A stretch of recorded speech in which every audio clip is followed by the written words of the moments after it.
You're out here. I wonder who's LinkedIn. What are we talking about today, Pearl? What's We're happening? We going need to be like an touching intro on. for this. So we're going to be talking about Wait. you know, Before we go into that, we need an intro. need an intro. Yeah, it's one thing I've been thinking about. Like for the podcast, for the live streams, we need an intro. And we also need something that we also refer to the viewers as. Any The recommendations? Creatress. It's the Creatress. The creators. The Creatress. The creators. No Yeah. audio this time. Weird. Wait, let me try again. Nah, but seriously, we need to do an intro. Like, this is serious business. Can't be doing live I streams. joined the without no choir, I intro. left the choir because Sorry. You're having a party on a Wednesday. Yo, nah. We're not. It's not just us having parties on Wednesday. I get you. So what is our intro? Any ideas do you have in mind? See, this is something that I need to practice for the podcast. Because,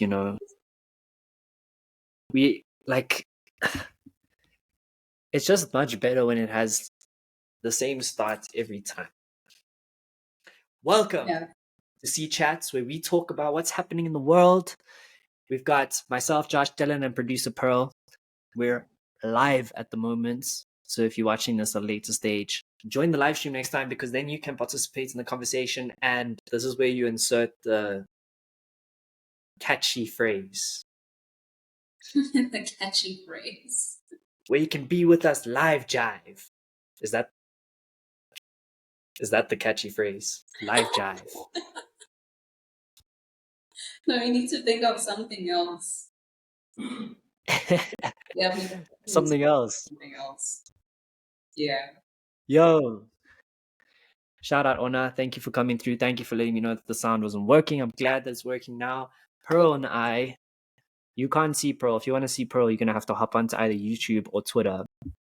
So if you're on IG. But we're just deciding how our intro for these live streams should go. Alright, so that was my idea, Pearl, in terms of the intro. What's your idea? Since you don't like live jive. My mind is like a chewing gum right now. Your mind is like a chewing gum right now. It's stretchy. I've never heard that analogy in my life before. It's going. And then the next thing it pops. Hey, no, please. No mind pops on this live stream, please. Just kidding. Nah, surely you had an intro on your old show.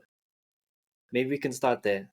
Well, the intro that I had, I'll just say, what did I say again? That was like 3 years ago.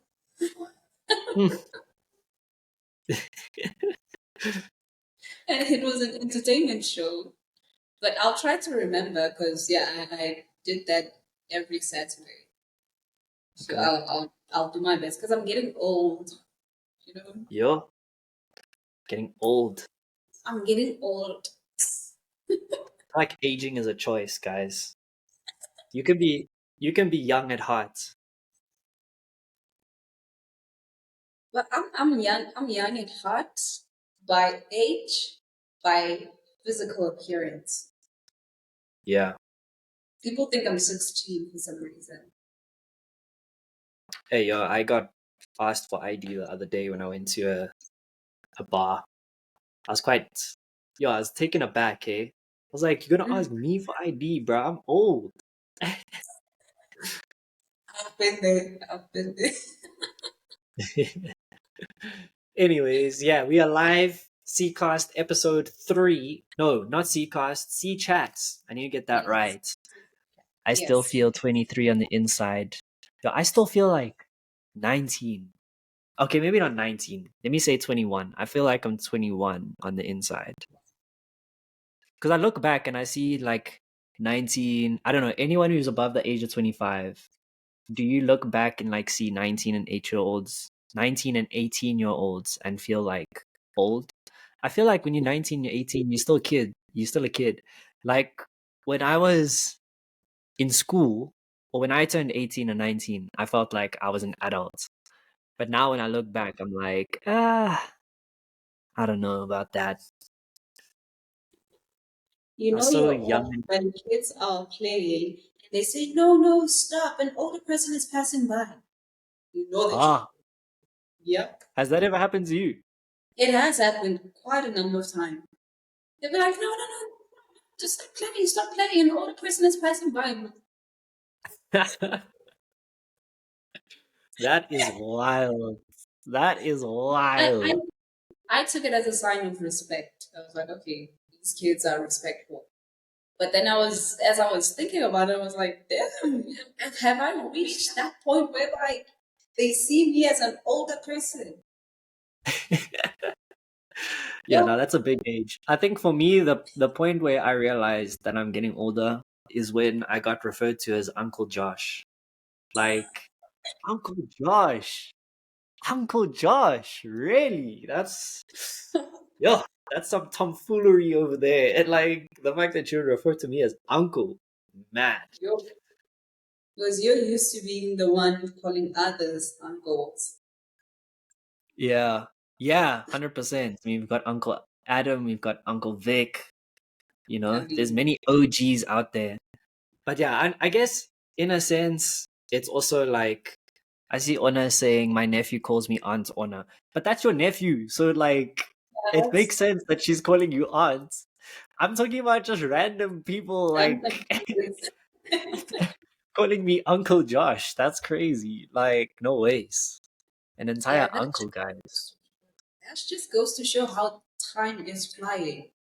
Because back then we Yeah, were the ones calling others uncles and other people. Now we are the older yeah. No, Craig, people. It don't makes start with your sense. nonsense. You and I are the same age, so I'm gonna call you Uncle Craig. Okay, this works both ways. But nah, let's not choose violence tonight. Let's not choose violence tonight. What are we talking about tonight, Pearl? All right. So we have quite a number of things to talk about today, as usual. And one of the things that we're going to be talking about is something that I think affects us, like everybody in South Africa, which is the comment that DJ Zinhle made when it comes to unemployment or the unemployed youth. So just to give a bit of tea on what she said, she mentioned like there's a clip that's been going around on social media. You know how Twitter is. Twitter, once you Mm, put something on Twitter, people will jump on it, especially if it's something that will get people talking. So what she said in that clip is the youth is unemployable. So she went further to explain that the youth doesn't have the required skills and experience.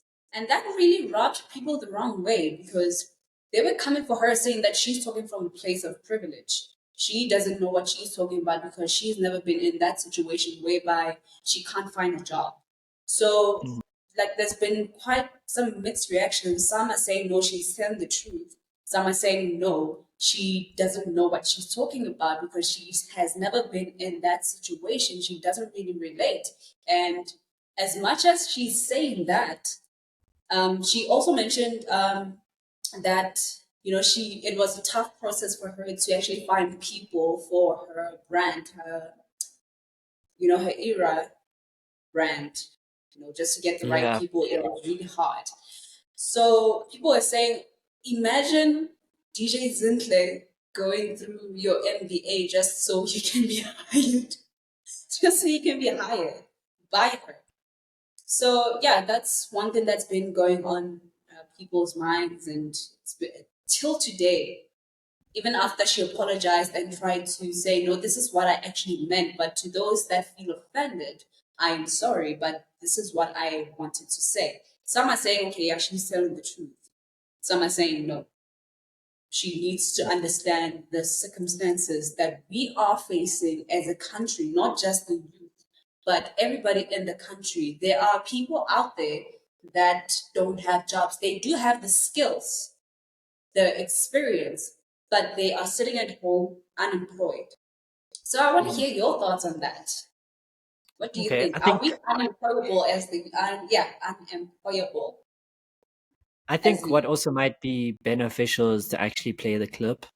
That got a lot of people riled up on social media. yeah, that's One actually thing good. about the South African youth is not just that they are unemployed. A lot of them are unemployable. They don't Yo, have the skill that is required.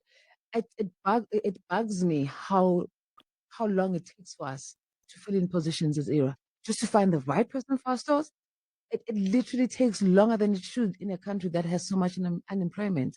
We're yeah. opening a store at Highveld, I think in Witbank. We're just looking for 3 people to work at the store in Witbank. It is a Witbank Highveld. It's crazy. It's impossible. You would think, like, I haven't had a PA for such a long time. If we don't educate our kids. All right, then this was the second part that someone else put on top. But yeah, that's basically the clip that people were complaining about. I think from my side, I think she kind of misspoke. I mean, I'm an entrepreneur, right? So Mhm. I do get what she's saying to an extent, but I do feel like she misspoke. I think that there's a lot of people out there that have skills. Like a lot of people have studied varsity, they've got degrees. So you don't get through varsity without gaining some or other skill. Like you have to gain something, right? But so I don't necessarily agree that there's unemployed, that majority of unemployed youth don't have skills. I think that there's a lot of people out there that do have skills. But for me, what's not like skills are not important in the discussion at all. And you're probably going to be thinking, like, why is skills not important in the discussion? Well, the reason why it's not important is because what I've seen in my experience that matters so much more than skills is the attitude that someone brings when they start working in an organization.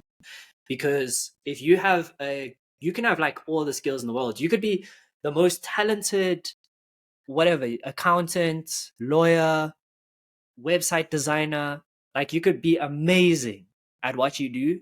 But if you're like a crappy person to work with, no one's going to want to work with you. And it doesn't matter if you're good at that thing.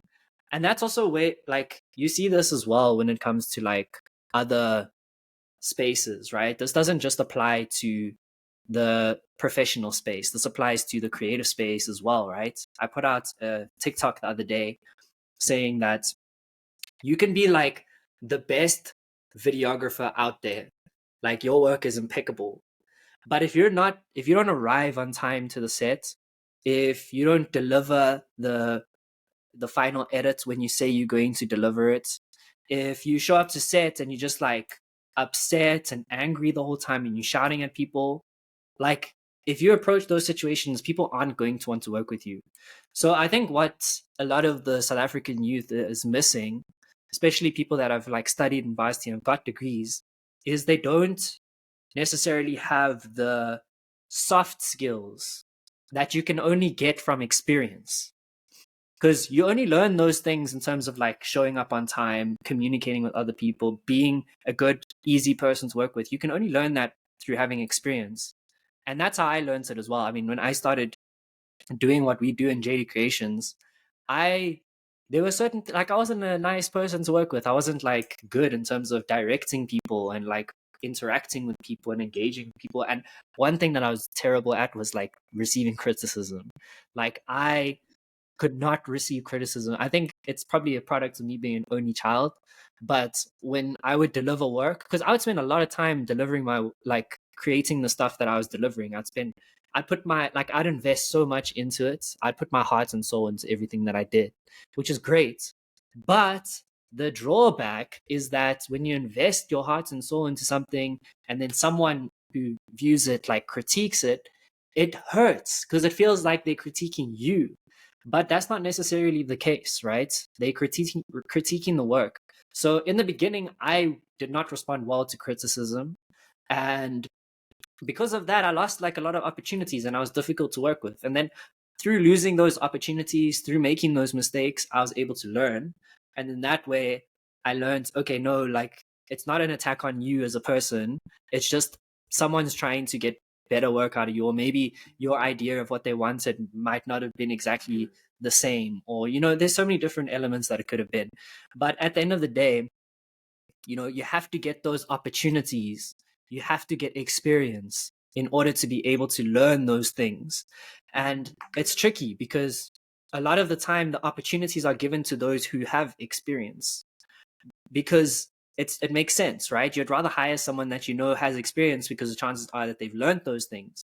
So it is tricky. I think the solution really to the problem is to create more job opportunities, so many to the point where not all the people that have experience can fill them all. Because when you have more job opportunities than the amounts of people who have experience, employers will have to hire people that don't have experience, and that will give more opportunities to people to learn those soft skills. And that's how we're going to be able to progress as young people. So that's my take on it. It's a little bit more nuanced. I wouldn't say that young people don't have skills. I think that young people haven't had opportunity to learn those skills. And also, like, the other thing that I think is also that I've identified is like people, a lot of the time, I've given those opportunities to young people and they haven't shown up.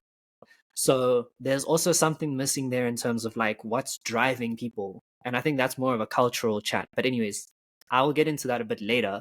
But yeah, that's what my thoughts are on the situation. It's Yeah, see, Monday left a comment here on YouTube. Shout out for tuning in, Monday. So DJ Zinhle wasn't far off with her statement, but it's important for them to also teach youth skills as well, as rather than complaining about being unemployable. Okay, yeah. Onalena says, scoff, your English, guys. Soft skills, yes. Flex.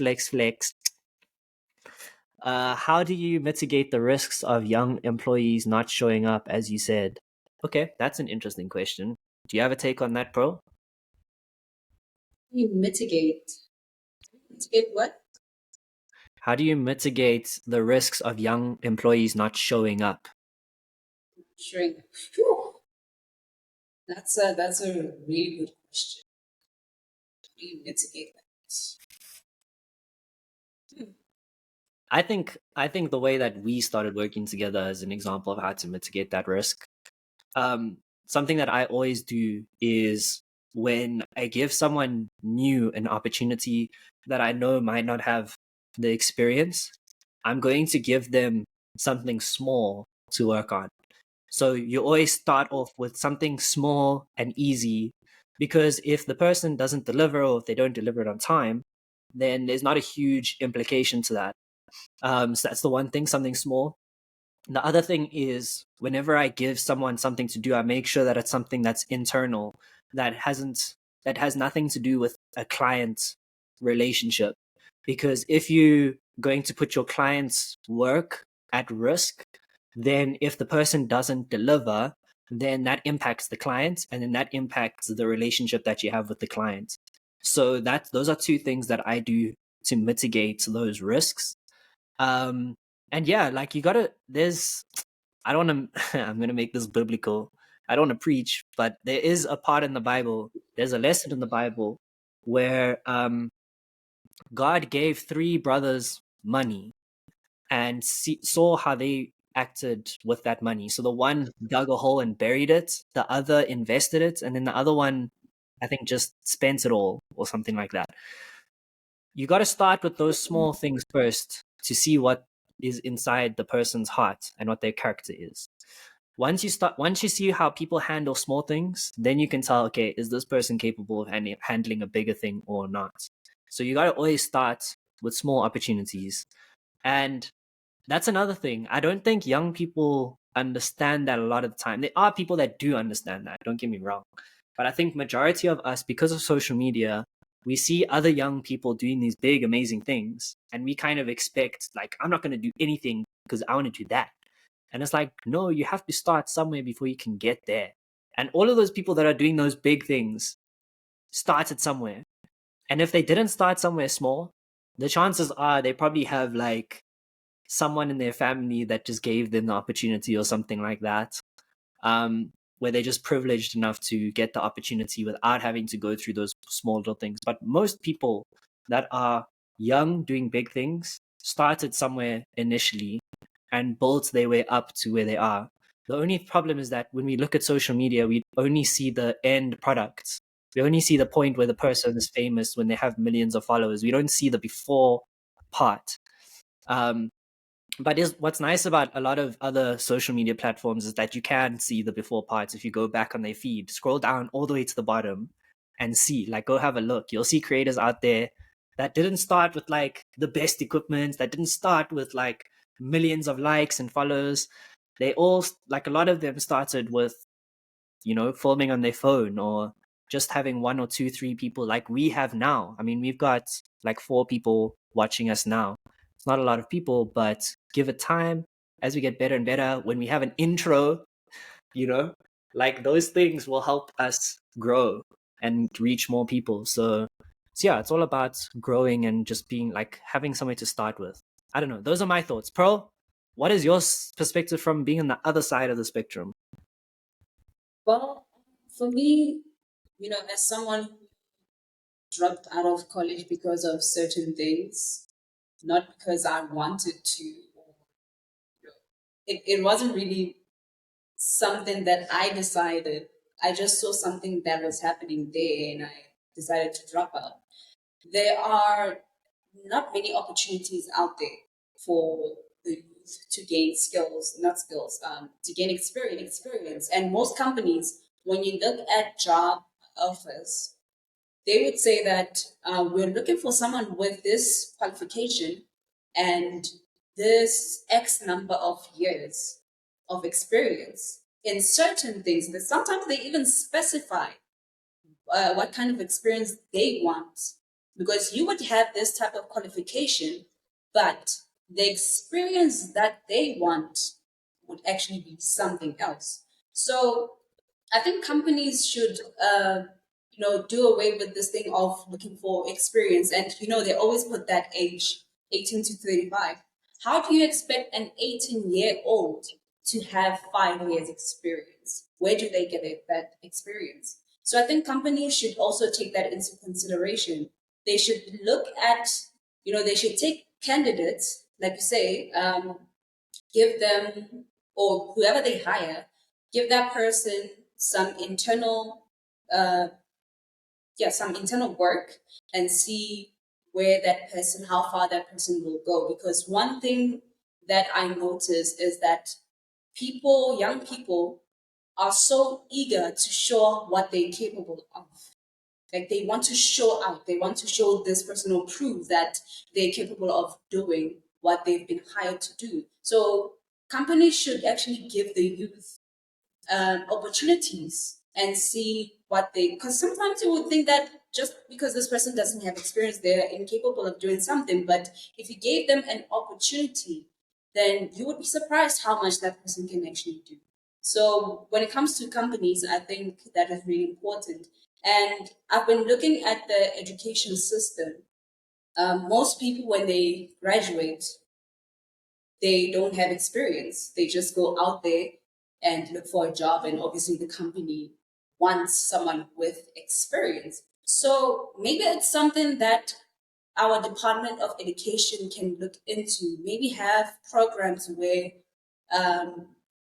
people that are still in university are able to gain skills, because I don't think there are a lot of opportunities like that. You would get a company going to a certain institution saying, we want your best student, and that student will be our intern.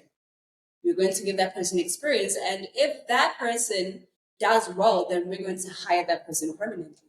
But you know what the funny or craziest thing is? I saw on LinkedIn someone saying that internships nowadays also require experience. What is happening in our country? So the reason why that's the case is because there's so few jobs and this job supply is so broad. So now if you're a business and you have this huge pool of people to employ, you're going to be very picky with who you choose because you've got a lot of options. Whereas if there's more job opportunities, the pool of unemployed people is less. So you can't be as picky. You kind of just got to take what you can get. And that's the problem with unemployment is there's so many people unemployed. So only the top of those unemployed people are going to be the ones that find the jobs. Whereas majority of the other people won't get anything. So that's one of the reasons why that's the case, why employers can actually say, I'm not saying it's right, but what's enabling them to do that is the fact that we have such high unemployment. And that's just a basic economic fact. But one thing that you mentioned was, they're expecting an 18-year-old to have 5 years of experience, right? I want to say that shouldn't be an unreasonable thing to expect. And you might think, what? How does that make sense? Yeah, that's exactly what's going through my mind. Spill the tea, let's hear. No, so the reason why I say that is because I don't want us as young people to limit ourselves based off of our age. I don't think you need to reach a certain age to be able to start gaining experience. And the reason why I say that is because I'm looking at myself and my own experience. I always talk about how in school, when we were in like grade 9, grade 8, grade 7, we were already shooting videos in school for our assemblies. We were in school, we didn't get paid for that. We just did it because we loved it and we enjoyed it. And that was our passion. But one thing that I realized later in life when I turned like 21 and I was looking for work and trying to get clients was that when I compared where I was at in my abilities and my skills compared to other people that were my age, a lot of people that actually studied film and photography, I was way ahead of those people. And the reason why was because I'd been shooting since like grade 8, grade 7. We were already creating stuff and we were already shooting stuff and editing it. And a lot of that we did. I'm so glad that like most of y'all have never seen this and never will see this. Like, if I could show you the videos that we used to create on YouTube when we were in like grade 8 or 9, you would go back and be like, what the hell is this? This is garbage. Now, we did that. We went through that garbage phase of learning and trying and failing. We learned that way back when we were in school. We buried those videos deep down in the internet by the time we turned 21 and we were looking for clients so that no one could see that. So what people were seeing was 5 years, 6 years of experience by the time you're 21 and you're able to produce this high quality content. It's because we've been doing it for so long. So I think that it's possible for you to gain experience as someone who's young. Like, it's possible. I see you want to interrupt. Let's hear the voice of reason. I get what you're saying. I really do get what you're saying. The problem is companies expect you to have experience from another company. That's the problem. That's an interesting point. And I see Uncle Craig has mentioned something here. He says, experience is experience. And I agree with that too. I don't think it's if you have a portfolio of work, whether you created that work for a client or whether you created it just on your own volition, obviously one of the skills that you might not have had if you had created the work for yourself just because you're passionate about it is you probably don't have experience managing a relationship with a client. Okay, sure thing. That's something different, right? Then again, I look back at my experience, and look, I understand that I was very blessed. And I was blessed in the sense where the thing that really was my blessing was my dad not being around, as weird as that sounds. Like, it sounds so contradictory. But the reason why I had experience dealing with clients when I had been in school was because when my dad passed away, I used to DJ for parties. I used to go to birthday parties and DJ because on Fridays at youth group, I would DJ and mix music there at the youth group. And then all the kids would see, oh no, this guy's the DJ. And then parents would come, I'd get calls and like messages from parents saying, look, it's my child's birthday. I want you to come and like play music and bring the lights and whatever. So I would do that stuff. And through working with those parents, I was in school. I was in school dealing with a client. So it is possible. Like, I don't want like young people to think that it's not possible, it's impossible. Like, I don't think most of the people that, you know, are out there would have the same experience as what I've had. Maybe because for whatever reason, maybe they don't have access to the same equipment, or maybe they, maybe they haven't been in a situation where they go to their parents and ask for pocket money and their parents just give them the pocket money and they're able to go and do things. I wasn't able to go and just ask my mom for pocket money. I had to go and find a way to get that pocket money by working.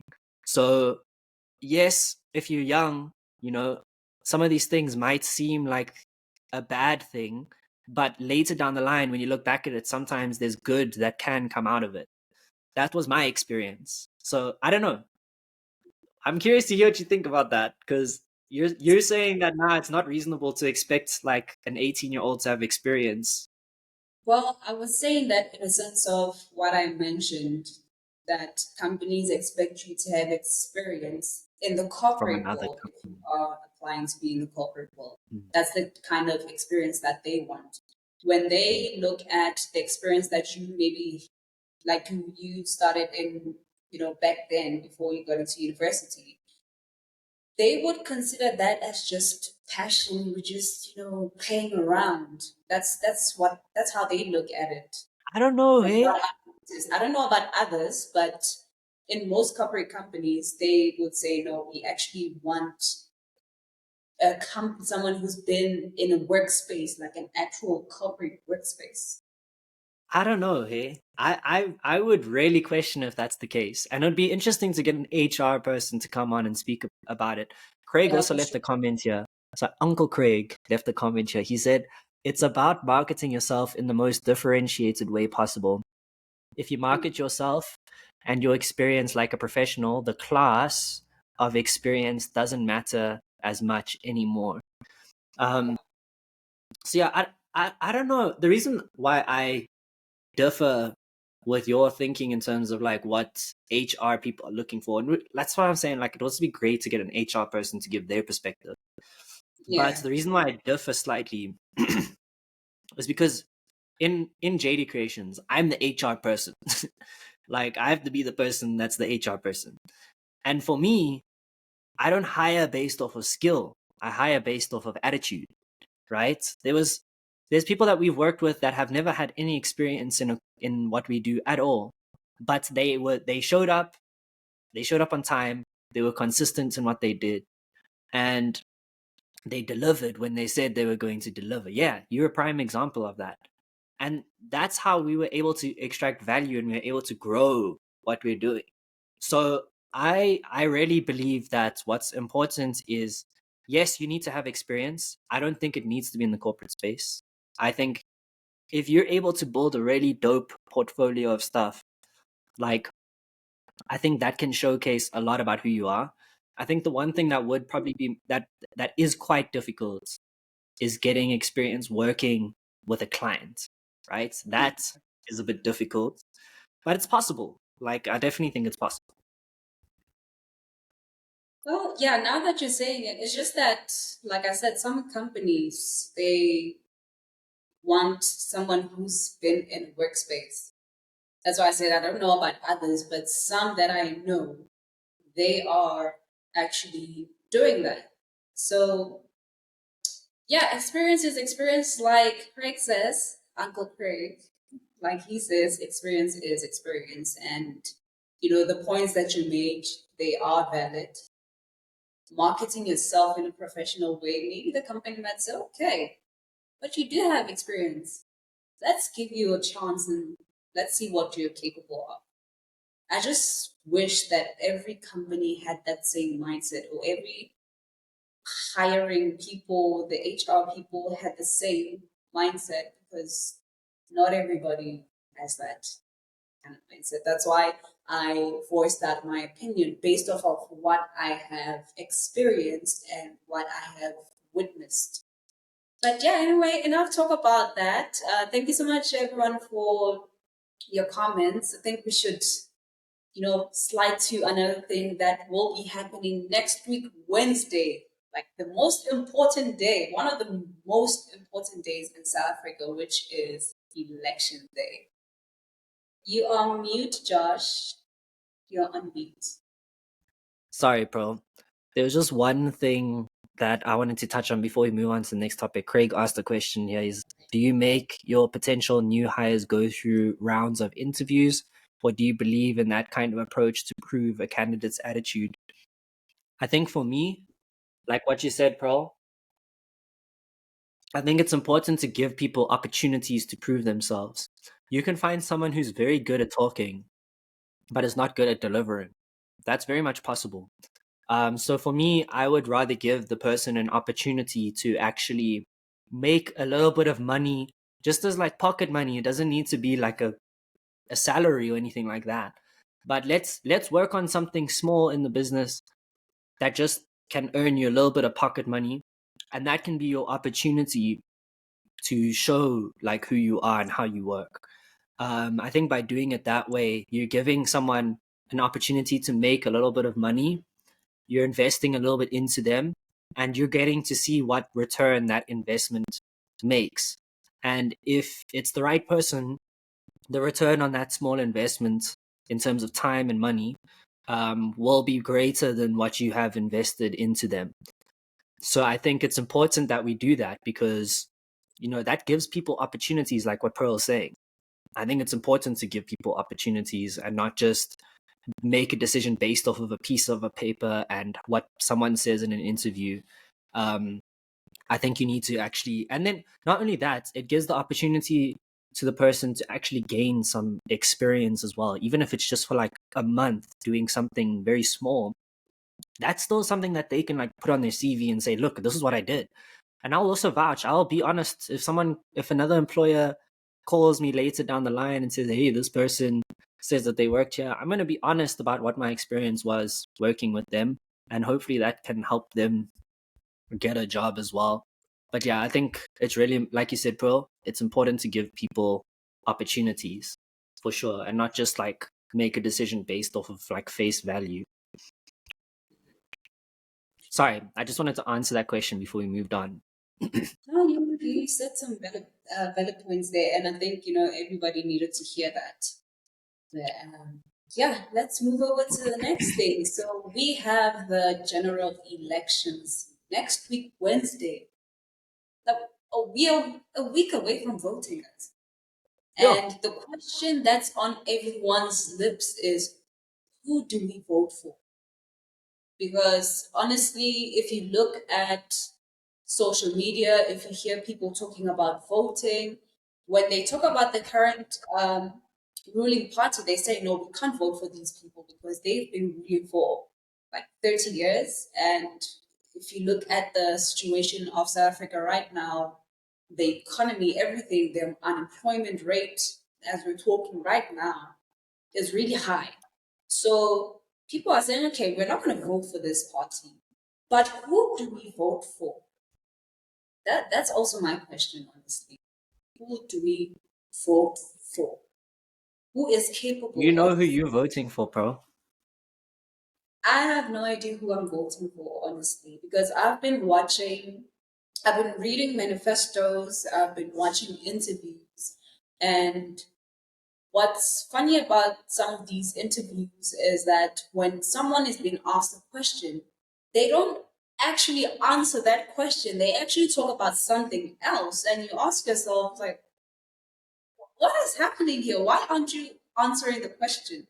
Just answer the question. If they say, how many people did this factory hire that you built? Say the amount. And say, no, we had disabled people. No. Say the number. Anyone Spit back. watching this, do you know who you're voting for? If you don't answer the question, Pearl's coming for you. Do you guys know who you're voting for next week? 'Cause I don't know. I also don't know who I'm going to vote for, honestly. I So have you're not no idea. answering the question, bro. This is the problem. Who do we vote for? Everybody, almost everybody in South Africa right now is asking themselves that question. Who do we vote for? Yeah. I mean, there's a lot of people that know who they're voting for. Yeah, they do. Ona says, I'm conflicted which party to vote. I know which ones I'm not voting for, but I don't know who to vote for. Look, knowing who you're not going to vote for is a good start because then you know what you don't want, and that's great. A lot of people don't know what they don't want, don't know what they do want. Um, so yeah, no, it's good that you know who you don't want to vote for. I think for me, Ish, I've narrowed it down to a few options, but I'm not Yeah. too sure which one I'm going to choose. I think the other thing that I'm also wanting to think about is the different ballots, because who you vote for in each of those ballots is also important, right? Because I know one is national, one is provincial, and one is regional. So, choosing which party you vote for each of those three different options is also important because, there's different levels of government need something different in terms of the leadership. So you might be in a region where you're super happy with the party that's currently in power and you want to keep it that way. Then you might have a different vote for who you want to vote for in like national. So yeah, it's important to know the difference between the ballots as well, because that might influence like who you choose on each of those. But yeah, long story short, I've narrowed it down to like three parties, Wow. and I'm not too sure which ones I'm gonna choose yet. And one thing that's also on people's mouths, it's not only who do we vote for, but it's also what's the use of voting? Like some people Mm, are so discouraged to vote because they say no, obviously the current ruling party will win no matter mm, what. So some people are saying, no, I'm not going to vote. I'm just going to sit at home and not waste my time going to the voting stations, putting an X on the ballot papers. I'm just going to sit and do nothing and let others decide for me. Because Yo, that's so if I'm risky. not mistaken, if you don't vote, your vote goes to the majority, right? Yeah. Well, no, no, no. Your vote won't automatically go to the majority, but you're essentially voting for the majority, and it's like what you said. You're letting other Mm, people choose for you, basically. yeah. But a lot of people think if you don't vote, nah, your vote automatically goes to whoever got the most. Nah, it's not like they Mm, actually count your votes. No, they don't count your votes. But theoretically, or practically, you're voting for the winning party because you let other people choose for you. Um, yeah. Twiggy Tune, it's complicated, but certainly voting for change. Nice one. The one Aw. party stresses me the most because it just launched and it's already using ChatGPT for everything. Who is this party? Name and shame. Also, we've got Graphics Guy. Shout out to Graphics Guy, who's an OG of the live stream. It's great to have you, sir. Yeah.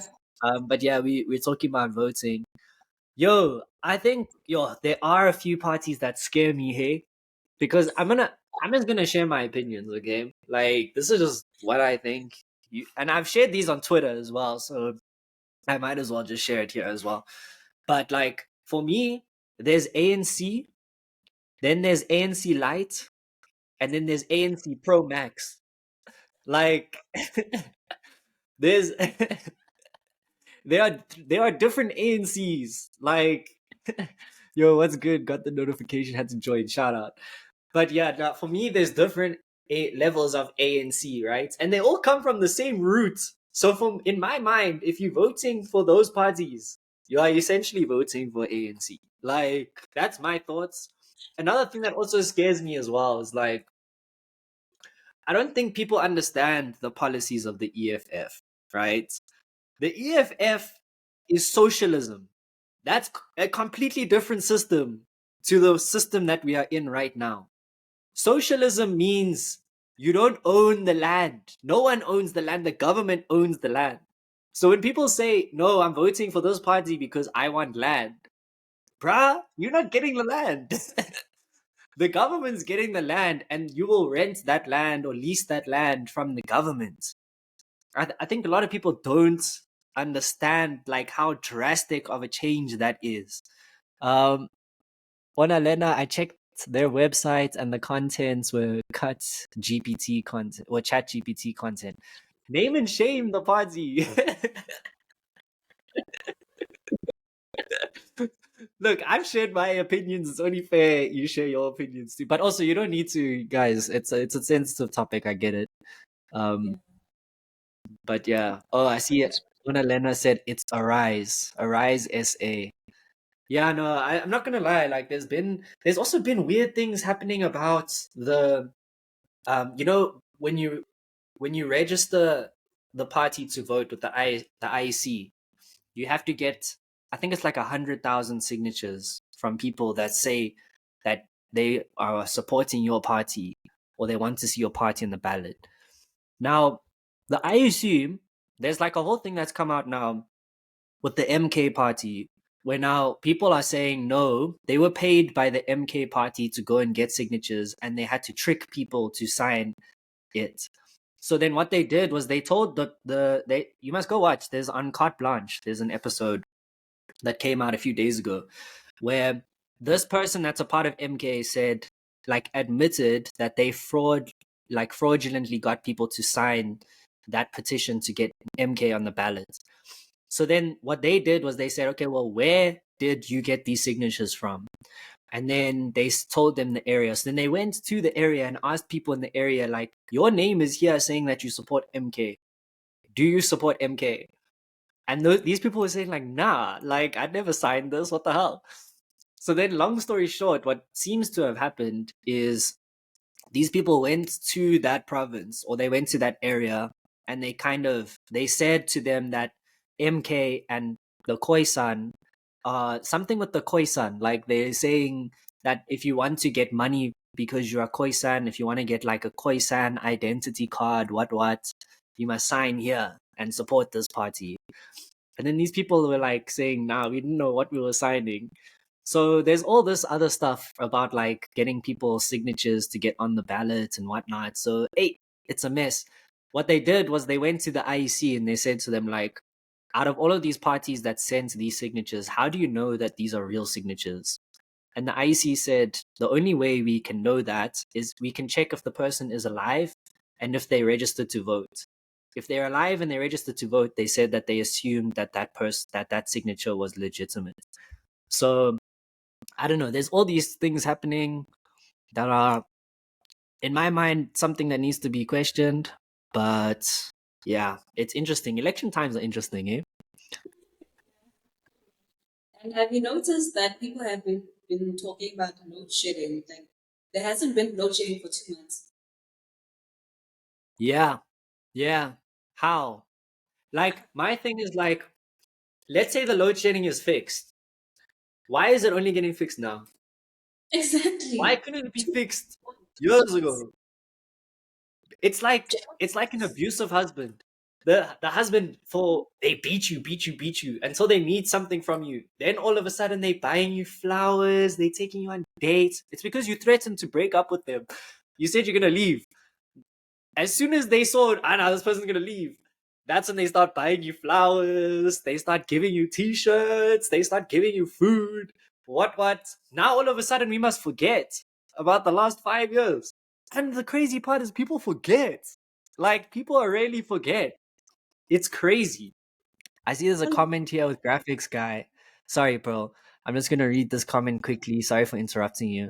I wish talking about political beliefs wasn't such a sensitive topic. I feel like the same oppressive rule of not discussing salaries with fellow employees, like it's a form of control. That is such a valid point, hey? Like, we should talk this. Like, what empowers people to make decisions is information. If you have information, you can make logical, rational decisions. When you don't have all the information, you're basically shooting in the dark. So you need to shine light on these things. That's why it's important for me to share like what I think on this platform, like because it shines light on my experience and what I think, which helps other people also determine what they think and weigh it up to their experiences. So it's important to share these things. Sure. Anyway, sorry, I'm going off. No problem. As long as you know you're talking, it's fine. You're not off topic. It's fine. Yeah, nah. You're It'd be doing awkward if we this just started a live stream and just like stared at each other. That'd be a bit awkward. Yo, what's up, And Chad? How are you doing? do you have comments on YouTube?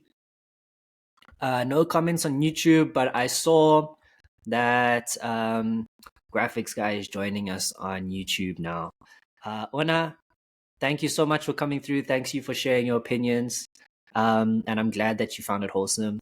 And then Chad, hello from the UK. We are international, baby. Oh We are wow. international. Chad, are you South African? Did you vote? Did you And what was it like voting in the UK if you did? Anyways, what are your thoughts on this, Pearl?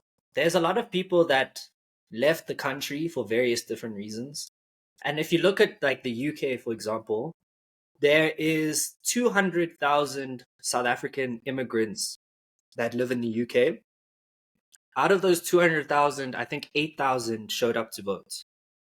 So really? that voter turnout is less than the voter turnout we had in our election last year in South Africa. Like way less. What are your thoughts on that?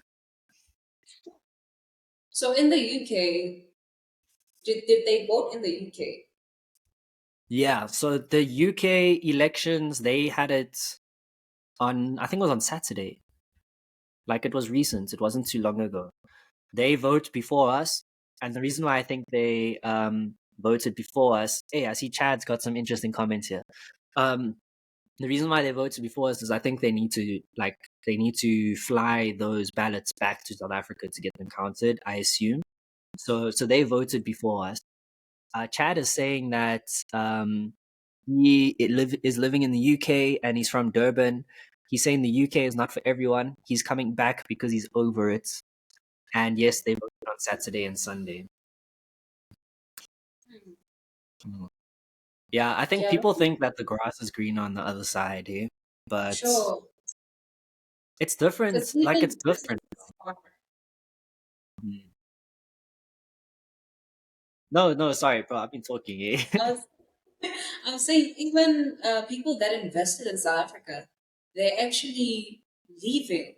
Like there's so many retail stores that were built or certain people from other countries, um, they are taking their business elsewhere because they feel like the economy of South Africa is going down the drain. So I think it's the same thing with some of our fellow citizens. They think, okay, no, I'm not going to live in this country whereby the economy is bad, the standard of living is high, and there's a high demand for a whole lot of things, and we can't really afford them. But if you go to other countries where when you compare the dollar to that currency, you find that not the dollar, the rand to that currency of that country, you see that the rand is actually lower than their currency. So they think, okay, let's just go there. But things now become different because you see something and you expect something. We all have expectations, but sometimes, and that's why I always say, leave room for disappointment on everything. So I think most people are thinking of coming back because they think Yeah. that by going to other countries, why can't you just stay in your home country and be part of the change? Not try to find change somewhere else. Stay at home and be part of the change. So I think that's one thing. I think that's one thing that Utile mentioned on episode 21 of the Seacast. He mentioned that people that went to other countries are actually coming back because they see that, what, as people, as South Africans, we are capable of changing our country. So I think, yeah, maybe that's one of the reasons why some people decided not to vote in the UK because they are thinking of coming back to South Africa.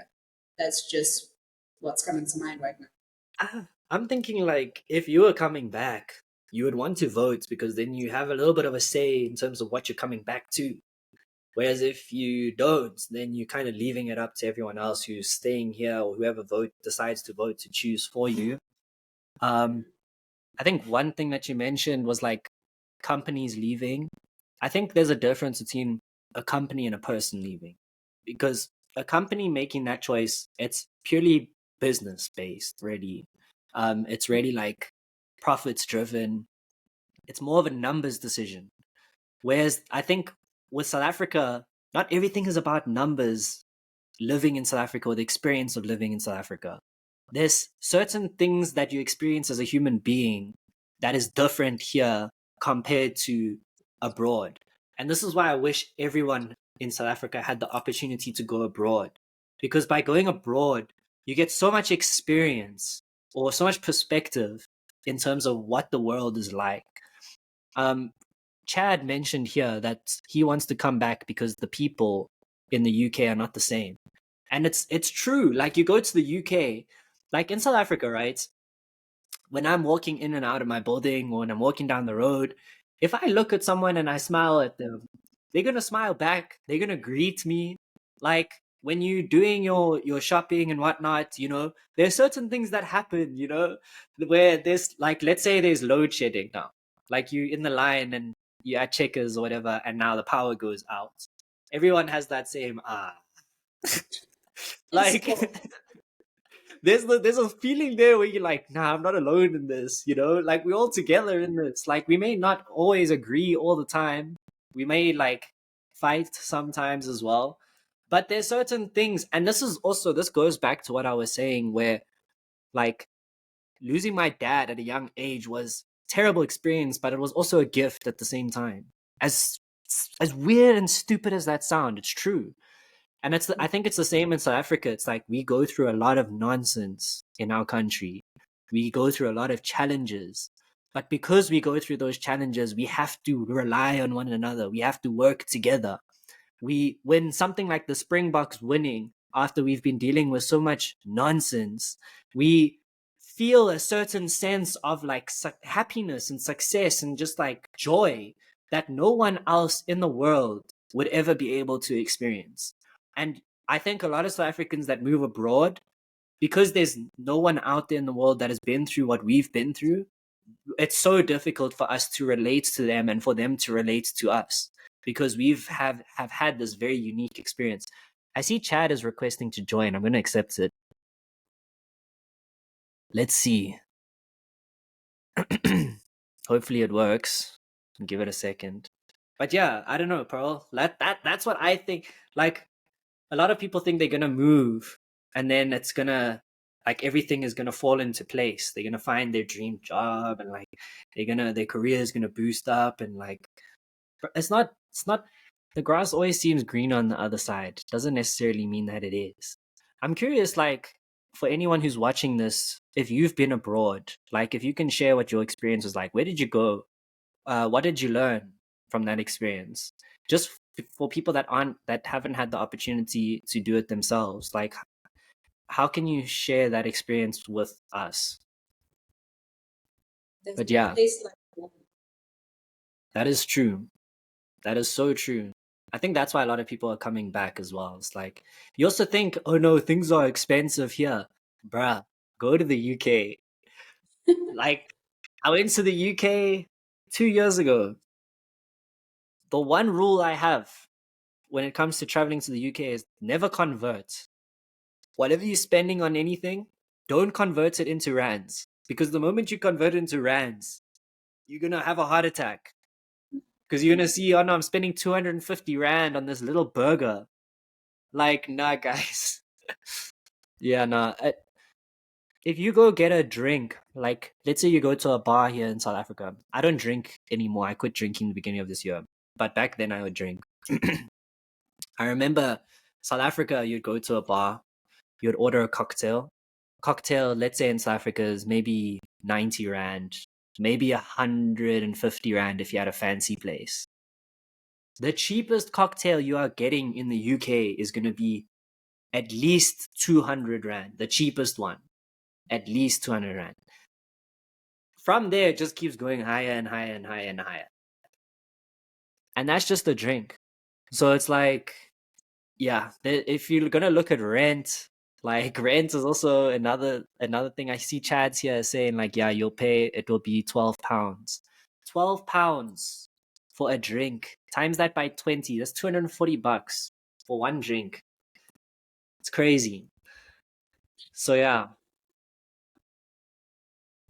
I just hope by Tuesday, everybody who's like me who doesn't know what to vote for will have an answer of who to vote for. Because we have to vote. If we want change, then we should participate in making that change. So I'm just hoping and praying that I must say, Tuesday. like, from what I've seen, it seems like young people are a lot more active and participating in politics this election compared to the last election. I don't know if it's just maybe because now we're being referred to as Uncle Josh and Auntie Pearl. Maybe we've just gotten a bit older. Like, I don't know if that's the case, but but for me, it looks like young people are a little bit more, are participating a little bit more. There's actually a video on Twitter that I wanted to play. Yeah. But while I play it, I'm passing it back to you, Pearl, while I find it. Well, yeah, like I said, I just hope that, everybody who's like me will have that decision because we have to vote. I have to go there, please, because it'll actually be my first time voting.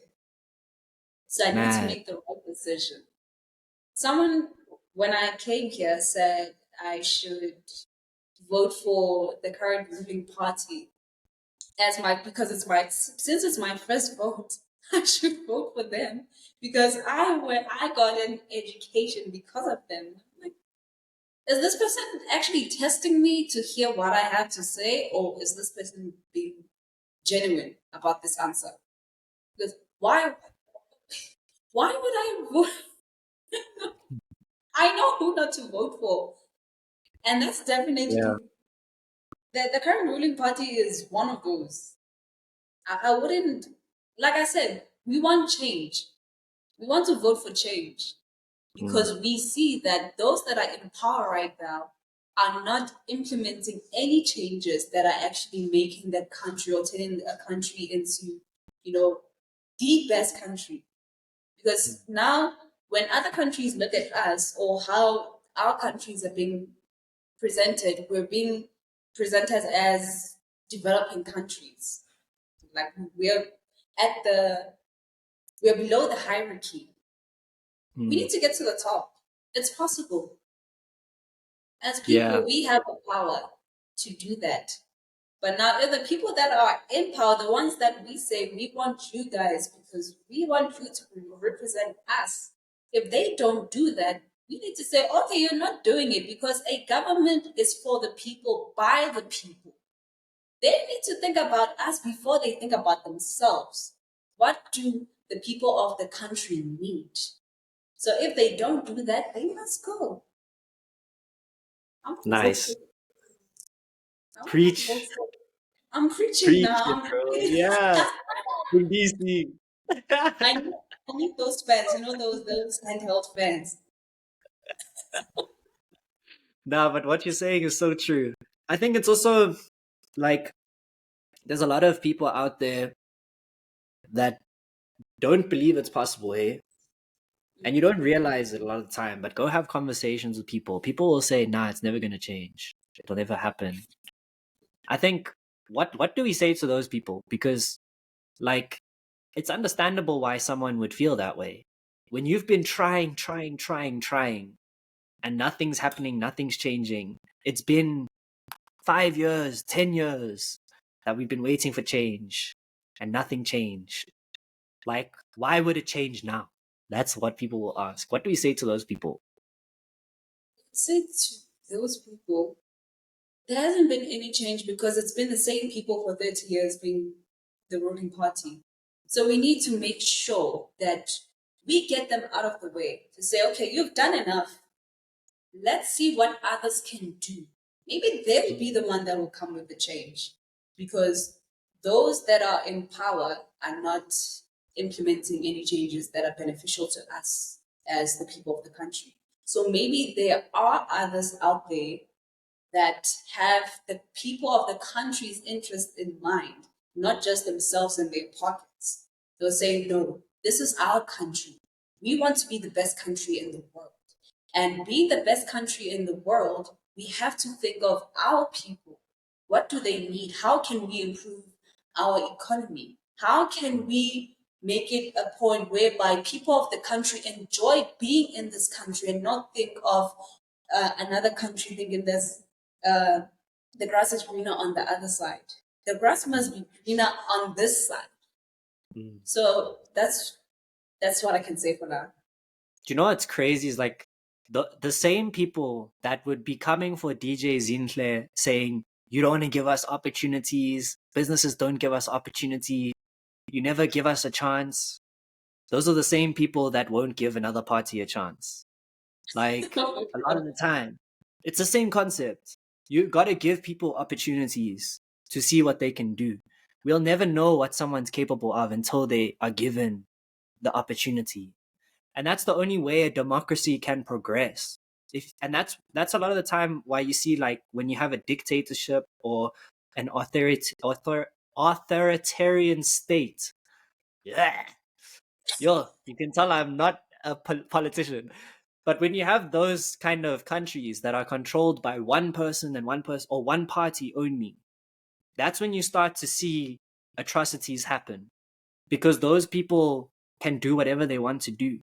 So the only way that we get people to act and to do something that is in the benefit of us as people in the country is through accountability.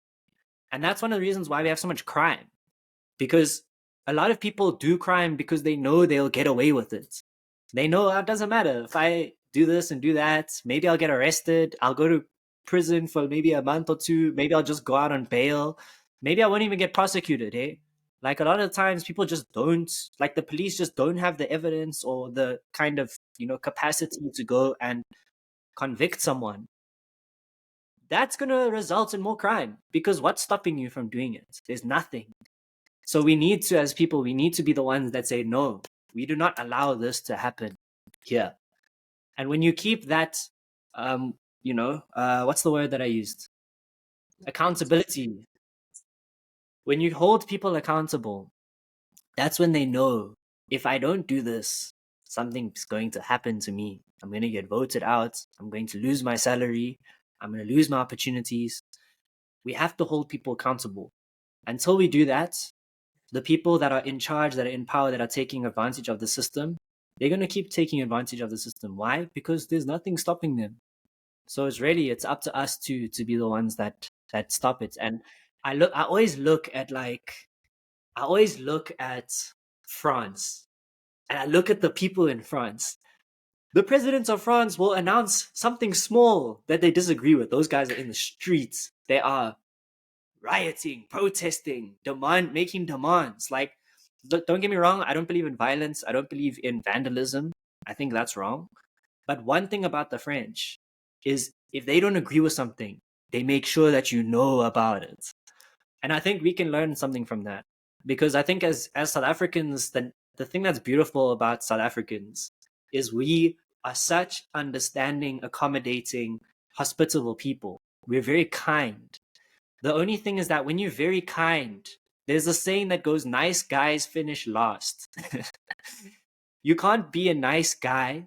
You have to be a good guy. There's a difference between not being nice and being good, right? Being nice is letting people walk over you. It's suppressing yourself. It's suppressing your own experience for the sake of another person. Being good means standing for what is right, standing for what is true. If you're able to be a good person, that's very different to being nice. So I think as South Africans, we are very nice, but we need to learn how to be good. And if we can learn how to be good and stand for what is right and not accept being walked over, I think we will become the best country in the world. Like, we are literally positioned for it. I see we've got some comments here. Teboho, I agree. We need change. If you get to the front of the line and you don't know who to vote for, it's for anyone but the ruling party for now. Yeah. How often do these live streams happen? They happen every second week. Let us know if you want us to do them more often. Like maybe we can look into doing that. But I'm glad that you guys are enjoying the chat. But yeah, not if you don't know, you know who not to vote for. So literally just vote for anyone else. Like I think we do need to be a bit strategic if possible, because we don't want to vote for like a small party and then they have no say. So I think like voting for maybe like the top 7 or 6 parties is probably the best bet in my opinion. Because then at least those parties will get enough, control or power to make a difference. But yeah, just you know who not to vote for. Let's start there. We all know not to vote. Until we figure that, that question will always be on our minds. So graphics guy was saying why so far apart. Weekly would be great. It allows for consistency and planning for us, the audience. Okay, thank you for the feedback. We'll consider that feedback and see how we can make it happen. Yeah, I agree. I think weekly is great. The thinking of why we wanted to do every second week was because we also drop a podcast every second week. So we were thinking of doing podcast live stream. Yeah, let us know how you feel about that. Maybe we can look at doing the lives, because the live streams, it's easy to do. Doesn't take too much planning. But yeah, anyways, let's try this again. I see we got Mange in the building. All right, let's try again. All right, can you see it now? Yeah, I can. All right, let's try.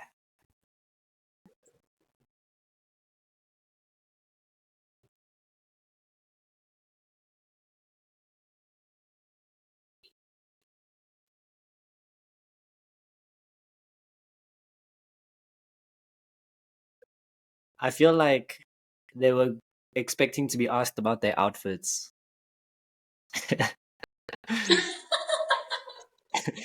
They thought that they were going to ask them, how much does your outfit cost?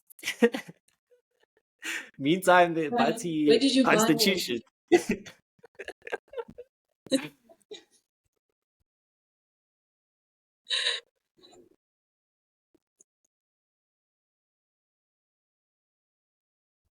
No.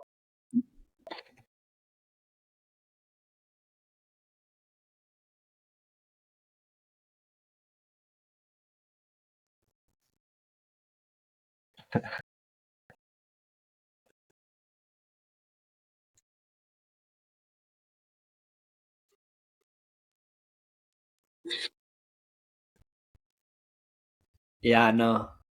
Kunzima. And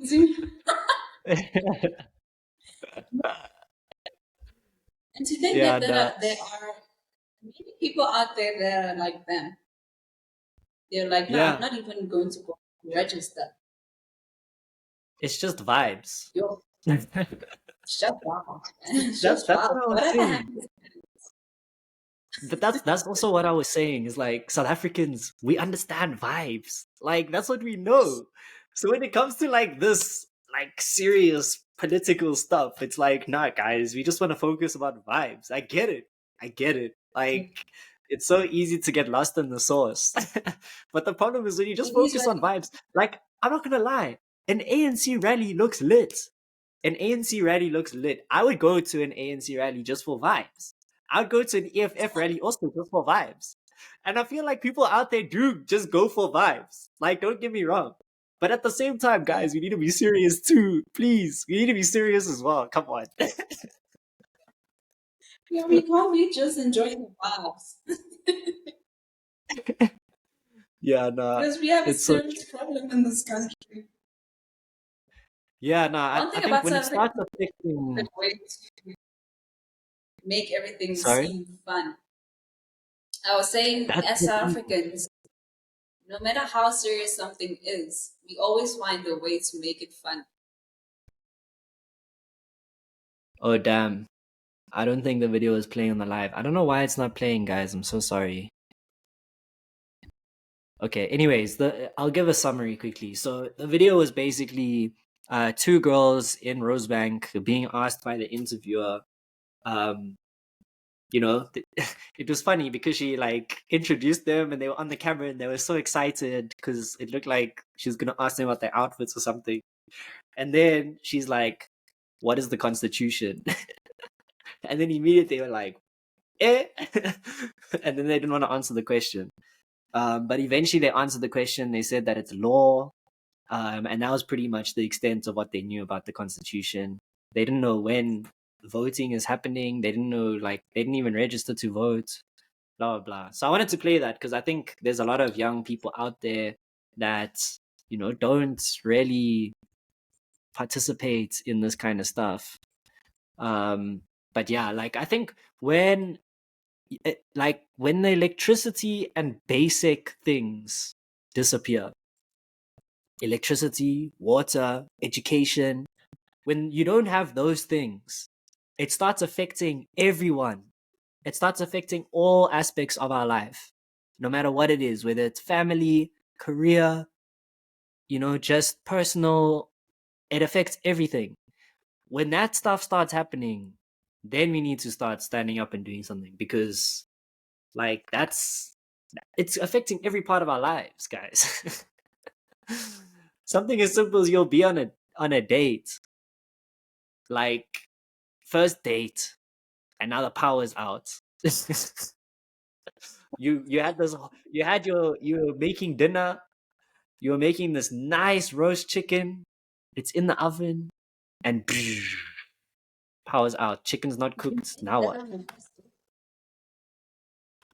No, that's not a Did that first happen? date, but like, yeah, no, that's a bit intense for a first date, eh? Yeah, for sure. Sorry, that was probably a All bad right. I example. mean, we are approaching 20 past 7. Damn, it's already been 1 hour, 20 minutes. Yeah, time flies when you're having Shoot. fun, eh? Okay, so we do have one more thing to talk about. Someone mentioned ChatGPT, and that's actually where we're heading. So, as you all know, ChatGPT is this chatbot where you can just ask the chatbot whatever you want to ask it, and you usually use text or a picture. Now they have developed a new model. So that other one, we had ChatGPT 3, and then they went on to 4. Now we have 4, 0, not 0, 4.0, if I'm not mistaken. It's 4.0, eh? Yeah, Do they call yeah. it 4.0? I think it's such a terrible name, to be honest. Like, Yeah, so I don't with know. this model now, with this model, you are able to interact with ChatGPT using audio, and it will respond back to you using audio. So there were some clips that were going around just showing people how it works, and some were looking at it and were like, "Oh, it's even laughing. It sounds so human. What is happening?" Like, there's like some people are so excited about this model because even with the visuals, you're able to take a video of what you want to ask a question about, and it will answer back. It will analyze that video and say, okay, this is what is happening. If maybe there's surrounding, it will let you know that there's a table, there's a coffee mug, there's whatever. And some people are actually excited for that, but there are those that are actually afraid of what's to come. Now there's this whole stigma when it comes to technology now, especially AI, because remember how when AI, people started to get to know more about AI, they were saying, oh, AI is going to take our jobs. And now it's getting worse with this ChatGPT model because people are now questioning where this technology is going. So I'd like to hear from you, Josh. What do you think about this I model? think I'm gonna play a video just so, cause like trying to describe it and seeing it happen, is two different things. Different things, yeah, Um, for sure. They say that a picture is worth 1,000 words, and a video is made up of a. Yeah, true. In this Hello there. I'm here with my son, and I love your problem. But the answer, he understands it himself, and he's here in the room, so you can talk to him directly. Of course, I'd be happy to help. Let's look at the problem together.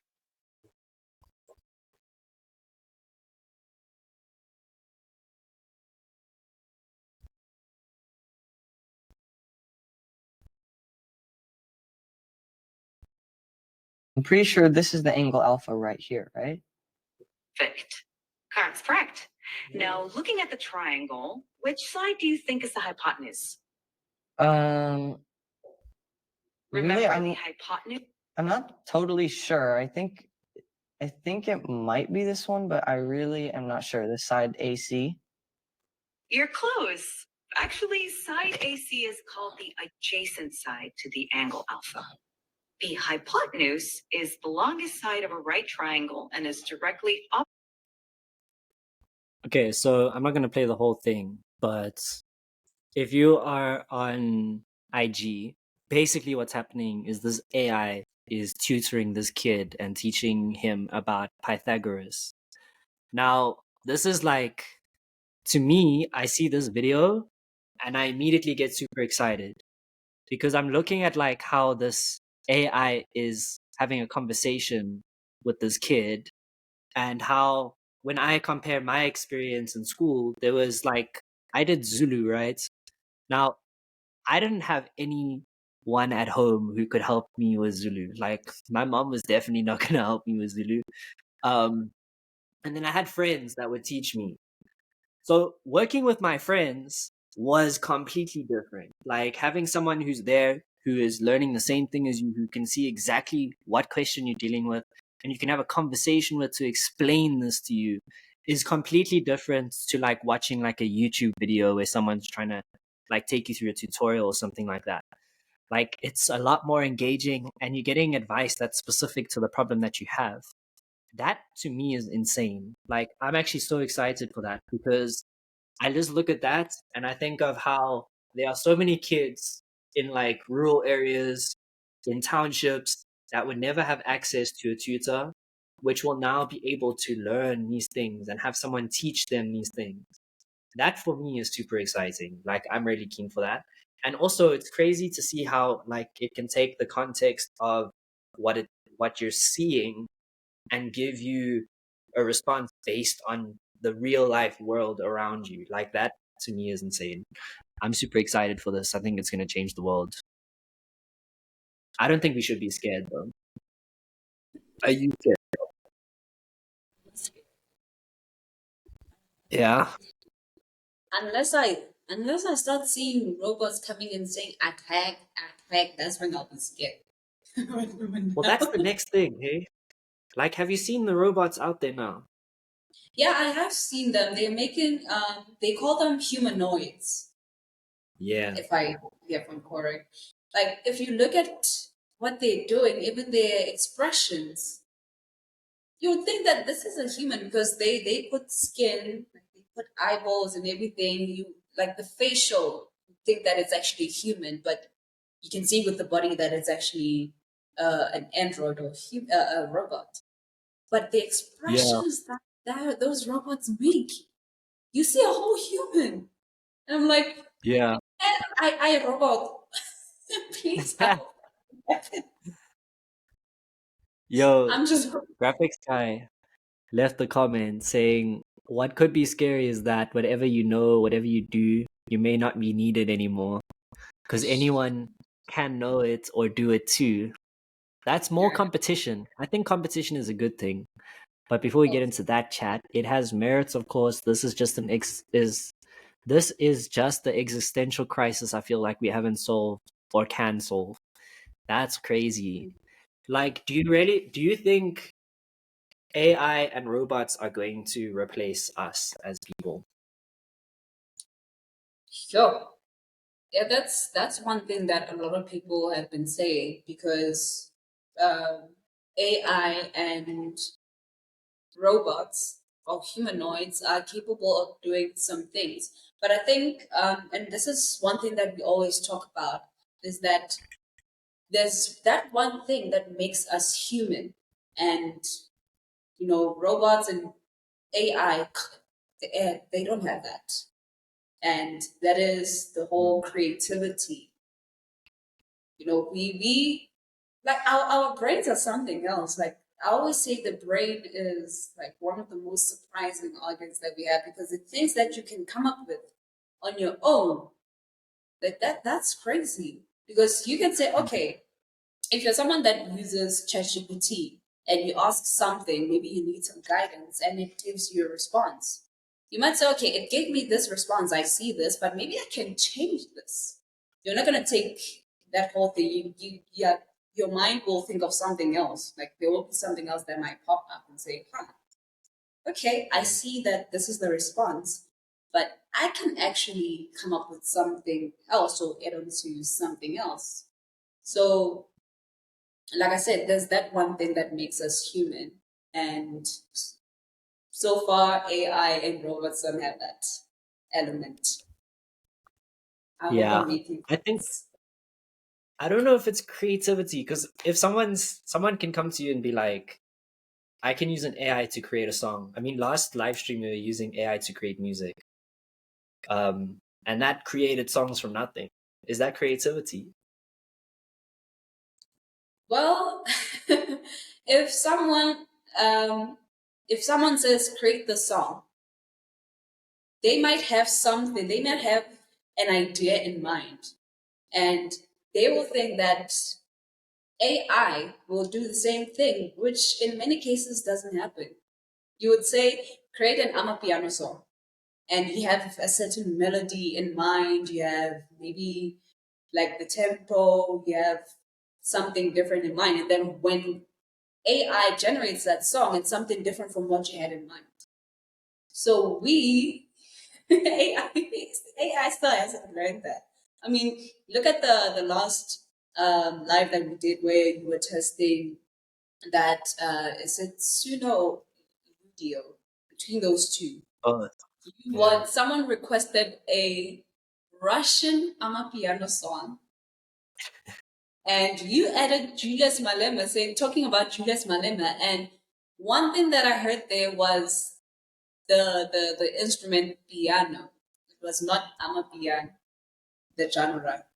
It was just some piano keys, and then we said Kek Darren. It sounded like a Kek Darren song.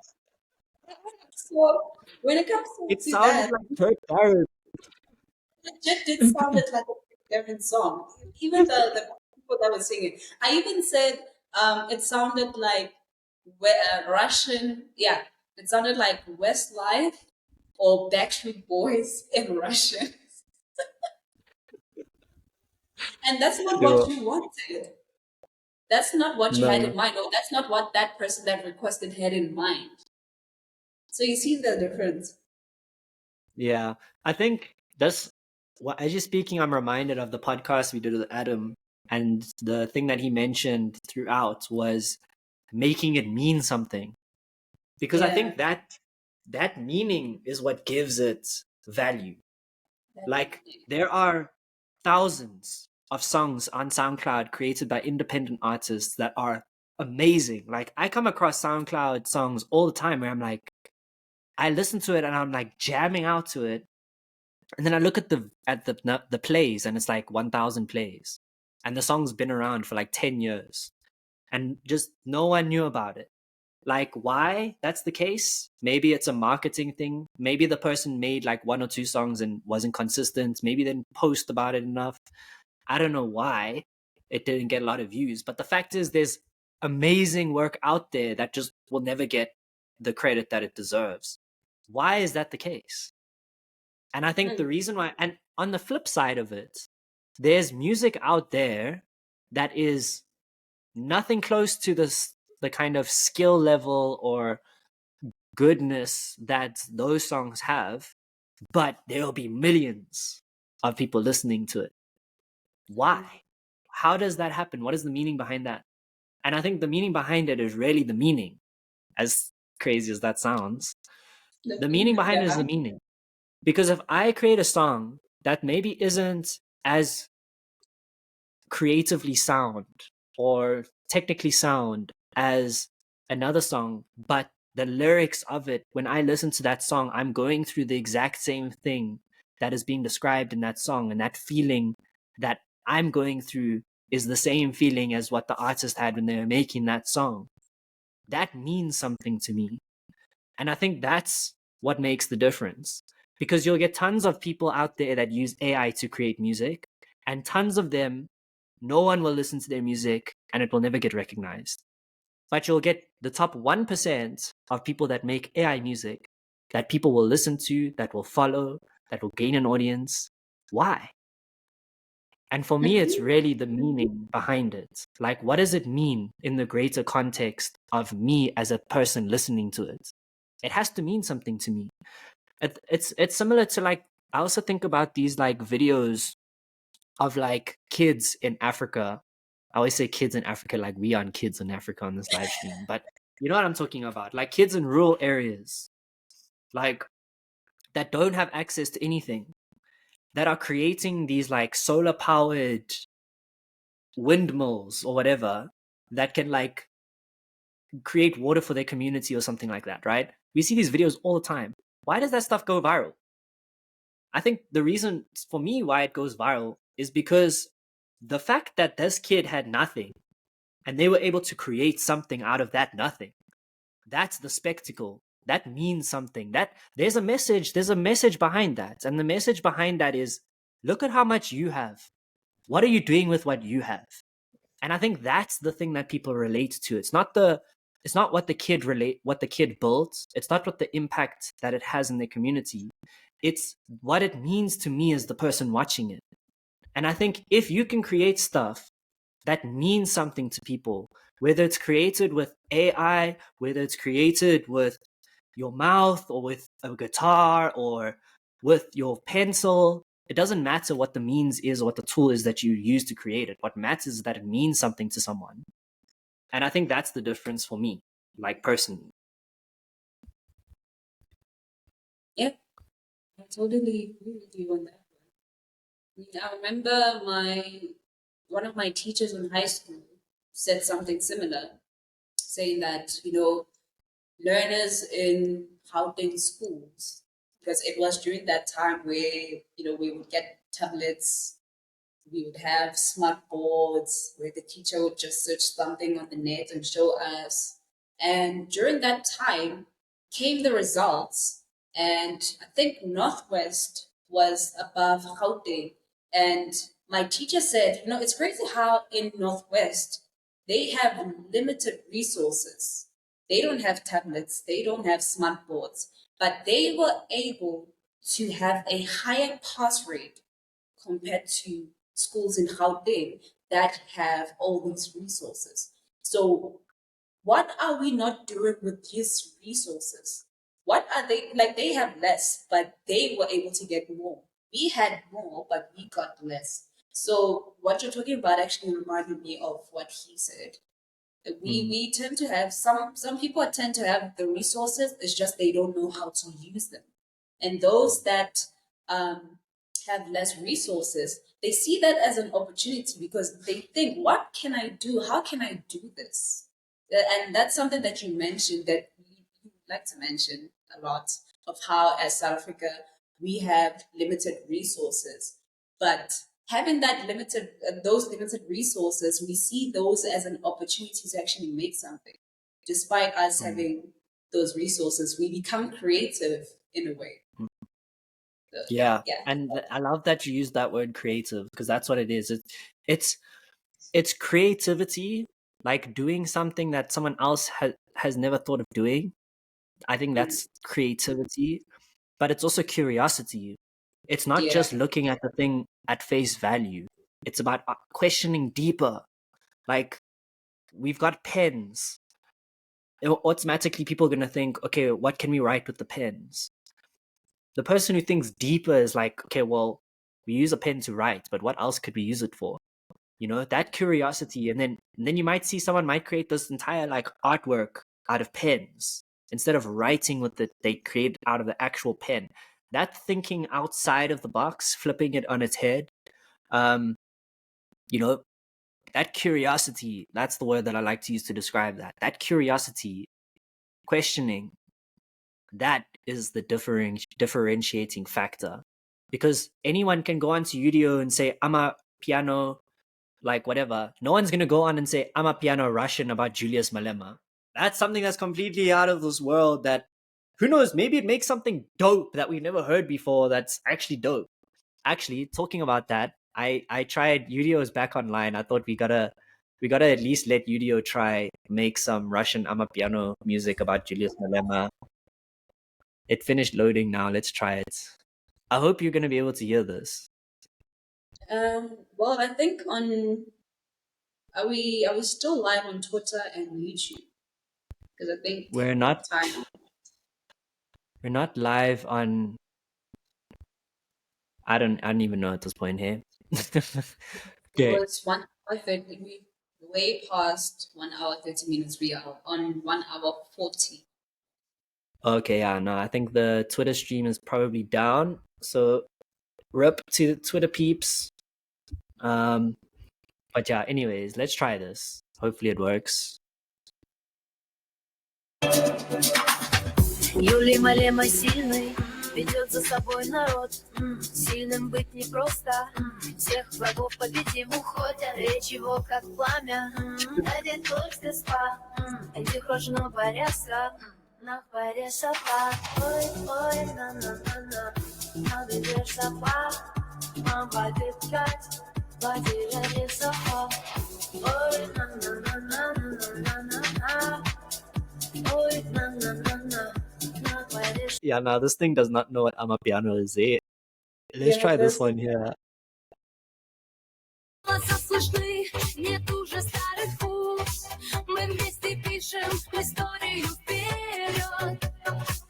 That time it said this is hip hop. No, this is actually electronic. Okay, let's just try it. I just want to try amapiano. Like, can it? I know Russian amapiano is already difficult. Russian amapiano about Julius Malema is even more difficult. What if we just say amapiano? Okay, I wonder. Yeah. And then graphics guy says people are gonna be ready to eat this up. Huh. Yeah, no, I don't think this thing understands what amapiano is, eh? Yeah, it doesn't. Like, even Because I'm when seeing. you try to describe it, it doesn't give you the same results. Because I tried it, and yeah, it just gave me something really different. Completely. So a lot of the thing that we've spoken about is like how we're kind of at a disadvantage when it comes to AI because it doesn't understand the context of Africa.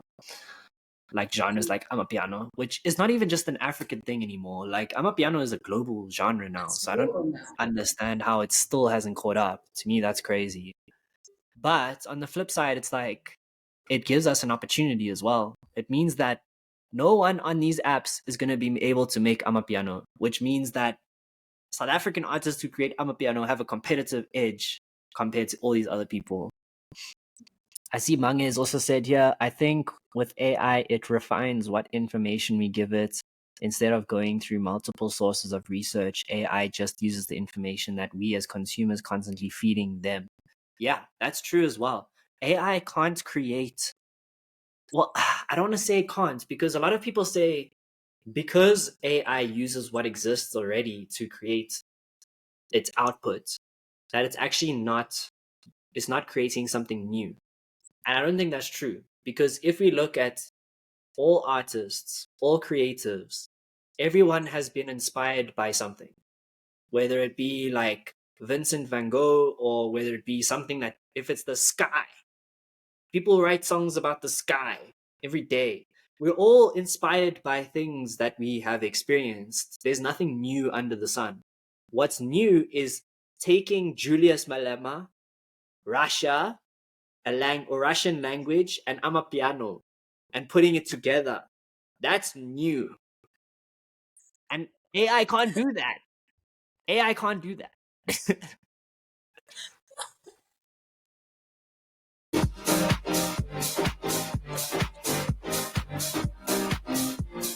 This is meant to be Amapiano. What is this? Feel the beat, it moves your feet when you dance to that. Nah, I'm sorry. That song triggers me, eh? That song is triggering me. I don't know. It sounds like so commercialized. I don't know how to explain it. It sounds commercialized.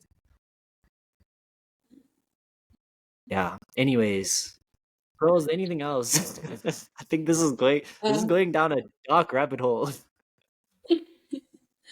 All right. That is all for today. So we did discuss DJ Zinhle's opinions when it comes to the youth being unemployable. We also talked about the elections that are coming this Wednesday or next week Wednesday. We also touched on ChatGPT, the new model, and we touched on what we did on the last live stream, which is creating songs using AI. And as you can hear, it doesn't know what Ambiano is. Hopefully it doesn't. Just For now. fingers crossed. Hopefully it doesn't. But thank you so much to every single person that joined us today. We will take your Inputs. suggestions into consideration on making these lives regularly. But yeah, for now we will have to leave you because I'm Yeah, nah. Shay, I can tell. Alright, guys, probably to eat. It's also I'm late. answering for my Late. And that. So, anyways, thank you so much, guys, for coming through. It's been an absolute pleasure to everyone who has been a part of this and for lending. Like, we don't take it lightly that you guys are willing to spend this much time with us on a Wednesday evening. Like, we've all got things to do. Like, the world is very demanding. So the fact that you're here is very meaningful. So thank you for joining us and being a part of this. It's been really dope, and I hope that it was fun. It was definitely fun for me. I was feeling stressed before this. I feel so much better right now. So thank you guys for making that possible. Thanks. But yeah, we'll see you next time. Hopefully next See. week. We'll see. I'm hungry for my bed. Yeah, no. If you guys want to stay in touch and you want to if you want to really be aware of what's happening in the community, if you want to be notified of when we're going live, if you want to hear stories from other people in the community, if you want to connect with others in the community as well, if you want to get access to opportunities. I mean, the other day we were looking for a video editor. First place we go is the WhatsApp group. So yeah, join the WhatsApp group. I'm just trying to find a QR code just so I can allow you guys to join. But if this is probably better. We'll be more prepared next time. But if you want to join the WhatsApp group, click the link in bio. If you can get to our link tree, you'll see that there's a link there that allows you to join the WhatsApp group. So mainly it's in our link in bio if you're on Instagram. If you're on YouTube, it should be on our YouTube channel. There's a link there. And then if you're watching this on any other platform, just find our link in bio. You'll be able to join the WhatsApp group there and be a part of the community. Until then, peace out. Bye.